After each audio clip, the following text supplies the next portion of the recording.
Yo, what it do, 2K fans? It's your boy JuKIng the Boss, and in a surprising move from the 2K dev team, while we were expecting the My Team blog to drop on Monday, instead they switched it up and decided to release the gameplay blog instead. Now, I'm surprised, but at the same time, just like everybody else, I'm kind of actually excited. Now, most people still waiting for Park news and Pro-Am news and MyCareer news, but this news is pretty big for everybody who just plays 2K.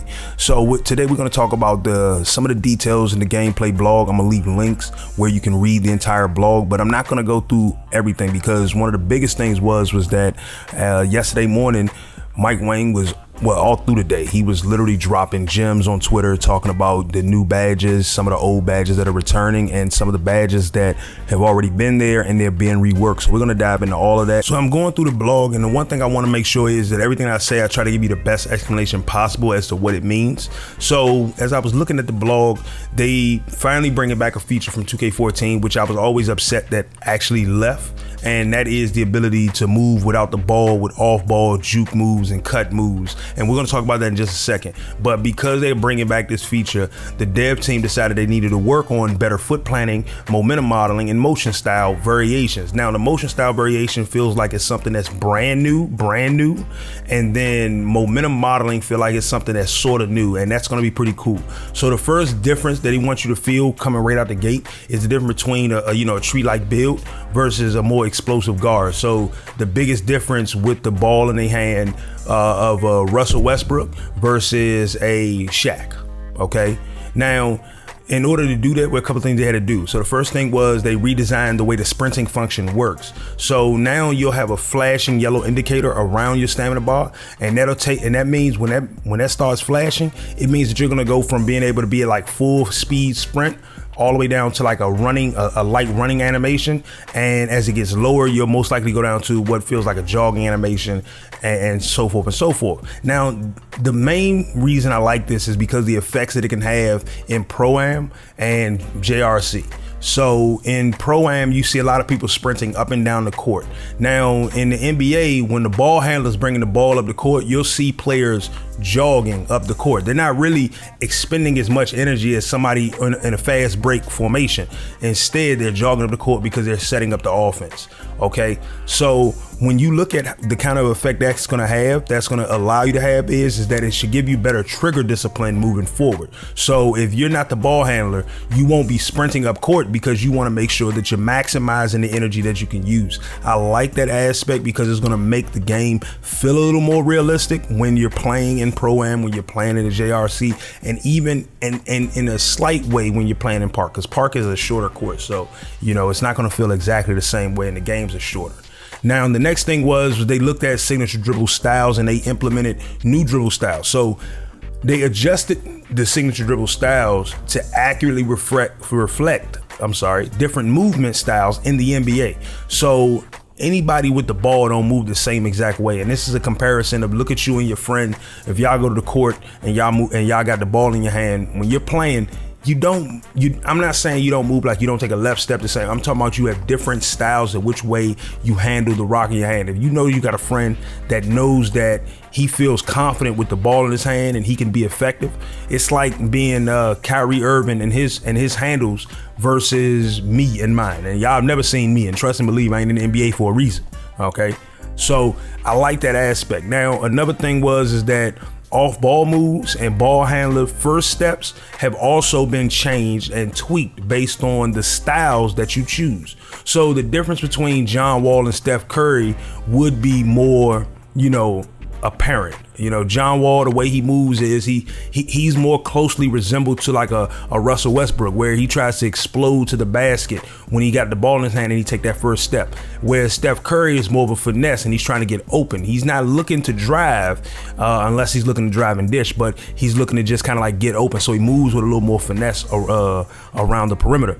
Now, there are 7 generic styles and there are 20 player styles. And this is one of the coolest things about it. So essentially these are your generic styles. You got base, you got big, you got power, fundamental, quick, slasher, and shifty. So I really want to see how these styles are going to look and what kind of, animations are, in these styles. And then you got player styles such as James Harden, LeBron, Magic, Kobe, Jerry West, Dennis Johnson, John Stockton, AI, Tim Hardaway, Steve Nash, Jason Kidd, Isaiah Thomas, CP3, that boy Dame, Westbrook, Kyrie, Kemba, Steph, PG, and Kawhi. So you got different ways that these players move when they got the ball in their hand. And so the motion engine has seemed to see a very big tweak, and that's going to be pretty cool. I really want to see how that's going to phase out when it comes down to it. Now, this year itself might be the best year for you to learn how to dribble. The reason why I say that is because they redesigned the size ups they redesigned the mechanic in size ups to make it give you more control over it. So everything is done on a one-to-one basis, which means that if you are a person who moves slower on the sticks, then you'll still be okay. So they compared it to whether you want to, you know, rock a person to sleep or basically show them some magic with quickness. Okay. Now, what I mean by that is that you look at the difference between James Harden, who he has some pretty good dribble moves. He has some pretty good handles, and great handles compared to me. But one of the things is that you look at the speed of a James Harden versus a Kyrie when it comes down to the ball in their hand, or an AI versus James Harden versus a Kyrie versus a Steph Curry. When you look at those, there are differences in the way that they move the ball from one hand to another, the way that they put moves together. So I really think that this year is going to be the best time for anybody who wanted to learn how to dribble, who wanted to get better at dribbling. This will be the best time. But at the same time, the one thing that I'm looking at is that those who mastered dribbling in the past, y'all, like, it's going to be phenomenal to see them combine the slow and fast combinations together. So it's going to be great to see them, you know, give you the slow left to right, you know, left to right crossover, and then give you the quick back to back, you know, behind the back, you know, left to right, quick spin, drive to the basket. It's going to be pretty good, and I really want to see what the elite ball handlers are going to do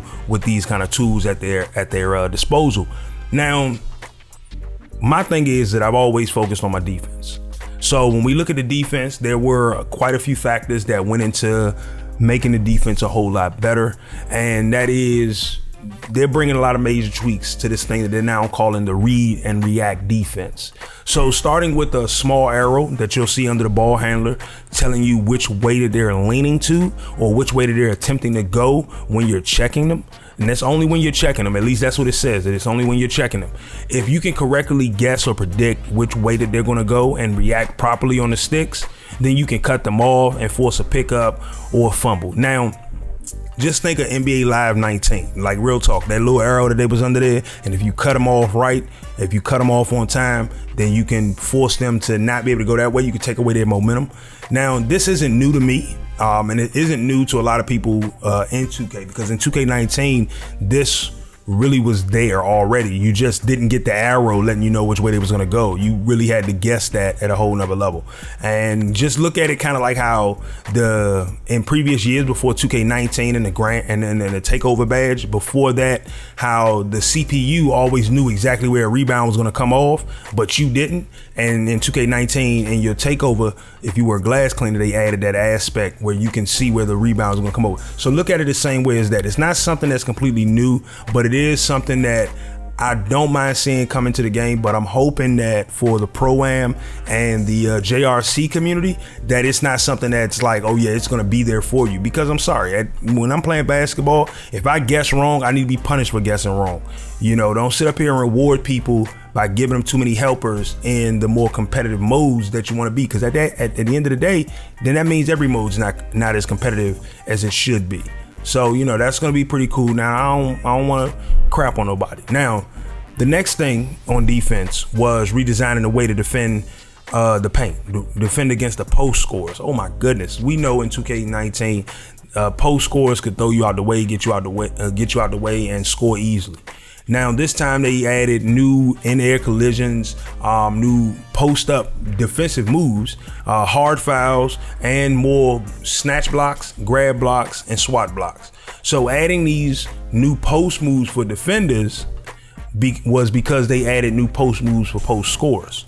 Now, it allowed them to spend that time to give defenders a new way to post, a new post body up system that'll help them lock down the spins, the drives, and the drop and hop steps. So essentially, if you're playing defense and you know how to use the right stick, you're gonna be all right. You're gonna be able to defend it. But like I said, once again, this isn't something that wasn't there in 2K19, but at least for this, I can say that based on what they're saying, it's a major overhaul in the best way possible.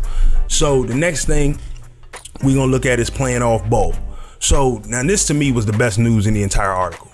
The return of the off ball jukes, fakes, spins, and stutter steps that you can chain together to create space for an open J or drive to the basket for a dunk or a layup or an alley. Like it was so discouraging that you had to utilize bump animations in order to create separation, when in actuality, you look at a player like Steph Curry, the reason why he's able to get open is his ability to cut, his ability to kind of like give a person a quick stutter step and then sprint out to the perimeter.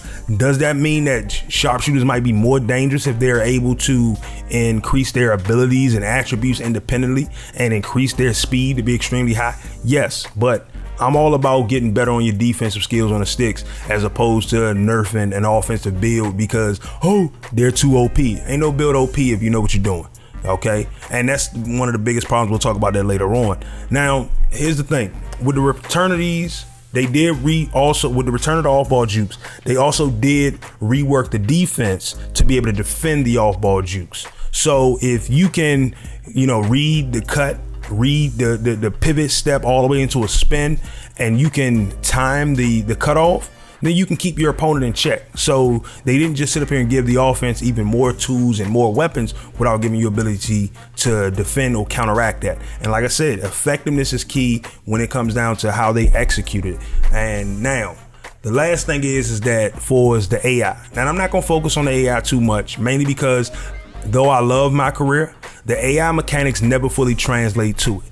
But this year, if it does translate, then it's gonna be a great thing to play, mainly because some of these teams excel because of one major factor. So this year they're implementing the same shot timing mechanics for the AI that the player uses. So instead of a real real player percentage, shooting percentage, or a real free throw percentage, then and that's something that we've had to deal with in the past, which it made the AI shooting attribute determine whether they missed or made the shot. So because of that, I really feel that that could really rebalance the fun factor in MyCareer to a certain degree, where you'll go up against some great shooters who will get some great looks, but at the same time you'll work on playing better defense. So now let's take a look at Takeover and Badges. Now the Takeover system is returning with new content and features. Now they didn't specify what the new features are, but they did say that takeover abilities will be more balanced across positions and play styles. That's key right there. So now as for badges, some badges have been replaced, some have been removed, old badges are returning, and some have just been reworked. Now Mike Wangy spent a lot of time on Twitter yesterday talking about some of these badges, and we're going to go over them. We're going to break them down. Now, the first thing I want to talk about is that they're removing the free throw ace. So the free throw ace is no longer a badge, and instead it'll be an attribute that you can upgrade. The next one has to be the charge card. Now the charge card is being completely eliminated, and that means my prayers have finally been answered. Y'all remember my MyCareer summer series? You know how much time I spent in the gym just working on charge card because I knew I wasn't gonna get that badge in game? So I'm glad to see that that badge is leaving. Now the next one is the Interceptor Badge, and this badge is returning for those who like to jump the passing lane and get the steals. We all jump the passing lane and get the steals. Now the thing I like about this is that it should cut down on that tipping the ball and then immediately losing it for well-timed jumping of the lane. I really hope that that's what that badge is for, because I got tired of when you do a proper jump and then you tip the ball, and the person that you tipped the ball, that you was able to get in between and snatch the ball from, he's able to recover quick and get the ball. So I'm hoping that that's what that badge is all about right there. So the next one would have to be the quick first step badge, and this is something new. And this badge is supposed to increase the effectiveness of getting past your opponent with your first step. Now this badge itself might be one of the most dangerous new badges in the game, because it might have a funny side effect when you combine it with the ankle breaker. You imagine hitting a person with a jab step, step back, crossover, and then explode to the rim. First of all, just the jab step, or even just the fake step back or the step back, is already going to combine with the ankle breaker and allow you to explode. So, you know, I'm looking forward to seeing how that badge comes out. The next one is the deep fade badges, and the deep fades badge and the deep hooks badge. So this will help you when it comes down to hitting post shots from further out than, you know, 5-6 feet from the basket. So, you know, 10-15 footers and everything. The next one is the Giant Slayer. This is for the smaller builds. This is going to help the smaller players score at the rim against the big dogs, unless you're going up against me, because you're still not scoring. I'm letting you know. The next one is the volume shooter. This is one that's returning with a supposed better logic. So there's not supposed to be any negative effects from the volume shooter badge, and I'm hoping that that's the case. So it's supposed to boost ratings if you can maintain your shot attempts per minute. Now that is the thing that scares me the most about it. So I hope that the stat tracker for this badge is independent between the modes, because you take a different number of shots when you're playing MyCareer versus playing Pro-Am versus playing Park. And so I'm hoping that it at least takes that into consideration. The next one is a new badge, a slippery off ball, which will give you more success at being effective when executing those new off ball juke moves. The next one is clamps, and this is supposed to be for the perimeter defender players. And then you have the post move lockdown, which is supposed to be for the paint defenders. Now, here's what I would say about that. Having a point guard or a shooting guard on your Pro-Am team with the clamps badge, and then having a small forward or power forward with the post lock, man, that's going to be the move. That's going to be the move in 2K20. Trust me when I say that. Now, the next thing is the Space Creator badge, which will give you a more effective ability to hit them step back jumpers. Now, the next one I look at and say is the Rebound Chaser. Now, this is supposed to help you get those wide and sometimes wild boards, and I'm looking forward to seeing how that badge plays out, and that's going to talk about something in just a second. The next one has to be the worm and the box. So the worm will give you a better chance to get around your box outs, and then the box is supposed to make it tougher to worm your way around those box outs. So if you playing against somebody that has the counterpoint to your badge, it's really going to boil down to, can you be more effective on a stick? So the next one is the posterizer. So the posterizer badge is being replaced by contact finisher, which seemed to just be a combination of the posterizer and relentless finisher badge, which allows dunkers to bang on people and then the smaller players to finish at the rim through contact. So, all right, now the last one that we're gonna look at, of course, that they mentioned was the handles for days. A lot of point guards, a lot of playmakers are gonna really be looking forward to getting this badge, and that's supposed to allow you to pull off a lot of dribble combos before you get tired. You know, now for these badges, I'm looking forward to them. I like what they're throwing out there for the badges, but I can't wait to see what else. They said 80 badges, so those 80 badges are supposed to be a combination of personality badges, skill badges, and then park badges. So I'm really looking forward to seeing what the rest of these badges are moving forward. So in closing, I did like the article. I thought it was a really good read, a really interesting read. They're making quite a few points. Check it out, give it a good read so you catch up on everything that I missed out on. But I am more intrigued about the takeover system now. In the article, they mentioned that they are only just beginning when it comes down to dropping the news about these kind of changes, these personality changes. We still haven't heard anything about the player upgrade system or the player creation system. And, you know, we're going to hear about that soon. They got a lot of news to share. Mike Wang is saying that on Twitter. There's still a lot of information to talk about, and just they want us to hold on and just be patient for it. And you already know we're going to attack it. Now, to me, I liked it. I like what they're doing. I'm really intrigued about the play styles, and I'm really intrigued about the takeover system, because they keep saying play styles, and I want to see how the takeover system is going to work if you're going through play styles and not going through archetypes as a prequel. So it seems that we're going to be returning to form. We're going to be returning to 2K14 form in 2K20, which means based on the way you assign your attributes, it could determine what your archetype would be. And that means, to me, it means that the takeover badge could be determined based on how you upgrade and how you, and I'm looking forward to that. I'm looking forward to that. Like, if that's the case, boom.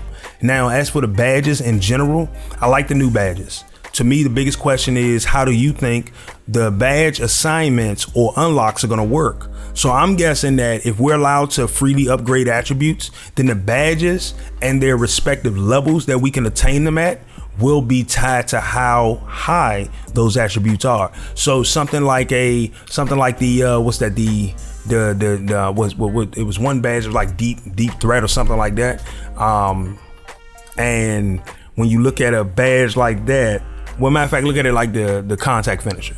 All right, so I did forget to mention a badge on the list, and that badge tied to being able to hit deep 2s and deep 3s. They removed the name Limitless Range, and instead, I forgot what it went with, but you can always check it out. Follow Mike Wang on Twitter and see exactly what that is. But it means that, to me, if you look at a badge like Contact Finisher, if you can earn that badge, it's going to be based on your layup ability, your dunk ability, and the level that you can get that badge on is going to be based on how high your layup or dunking ability is. So I'm looking forward to that, man. I want y'all to let me know down in the comments below. I know this video was longer than the last blog video, and that's mainly because there was a lot there, but there was some new information that also came out but I just came across today, and I wanted to share that and share my thoughts on that new information.